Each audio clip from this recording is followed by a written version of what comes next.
Mahatma Gandhi was the most important political and spiritual leader during the Indian independence movement. He was the pioneer of resistance to tyranny through mass civil disobedience, founded on nonviolence. He led India to independence and inspired the civil rights movements around the world. He was born on the 2nd of October 1869 in Porbandar, India. His father was the Prime Minister of Porbandar state and his mother was his father's fourth wife. When he was only 13 years old, Gandhi was married to a 14-year-old girl in an arranged child marriage. At the age of 15, he had his first child, who died after a few days. In the following years, he had other 4 sons. In 1888, Gandhi moved to London to study law at the University College London, and in 1893 he went to South Africa to work for an Indian firm. In South Africa, Gandhi experienced discrimination and social injustice and started to work as a social activist. In 1915, Gandhi returned to India and in a few years became the leader of the Indian National Congress. Using the principles of non-violence, he led the campaign for Indian independence against Britain.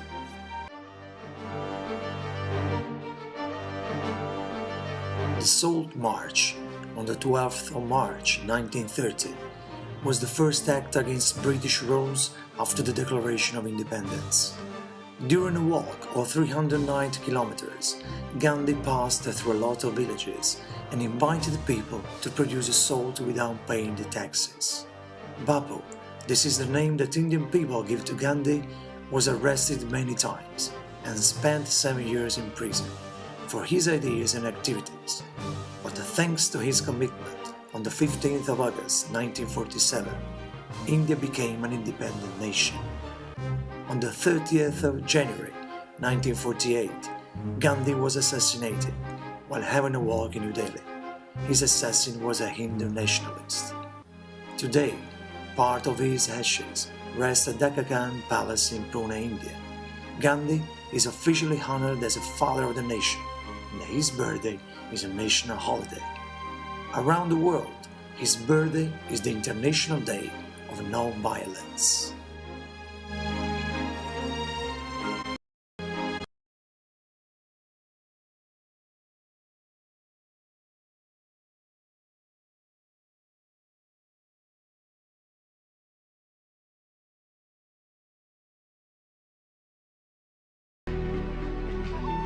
Against overwhelming odds, he achieved his dream of equality for all South Africans.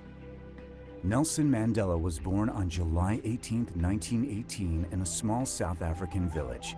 His father, a tribal chief, gave his son the name Rolihlahla. At the age of 7, he began his British education, and his teacher gave him the name Nelson. When his father died, Nelson was sent to live with the leader of the Thembu people. He groomed Nelson for leadership, letting him sit in on council meetings, sending him to the finest schools.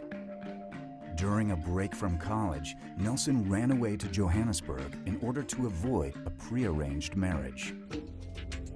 It was 1941, and for the first time, Nelson came face to face with the brutal reality of a racially divided South Africa. By entering the city as a kind of anonymous black person, he gets a first-hand experience of what black life is like for urban black South Africans at that time, and he gets a kind of immediate confrontation with the white apartheid racist state. I think that he had 2 languages. He had a deep historical language from his own learning, his own training within his tribal background. But I also think that he had a language of the law. He had a completely contemporary language, and he brought those 2 together in the language of human rights. He began attending meetings of the African National Congress, an organization that aimed to establish a democratic government. During this time, he married his first wife, Evelyn. The apartheid regime really begins to be kind of built up after 1948, when the National Party comes into power, and they were the party of apartheid. A year later, the ANC adopted nonviolent civil disobedience as official policy. In 1952, they launched the campaign for the defiance of unjust laws, and Nelson traveled South Africa in support of that effort. The National Party government took steps to restrict Nelson's movements, banning him from attending any gatherings and confined him to Johannesburg. He was made the chief volunteer of the Youth League's National Defiance campaign, and that's when the authorities began to notice him. The government knew that they had someone that they could not look away from. He and Oliver Tambo decided to set up a law firm that will specialize in serving the black population. There will be a kind of a low-priced law firm, an accessible law firm, and that will specialize in defending black clients against the apartheid laws.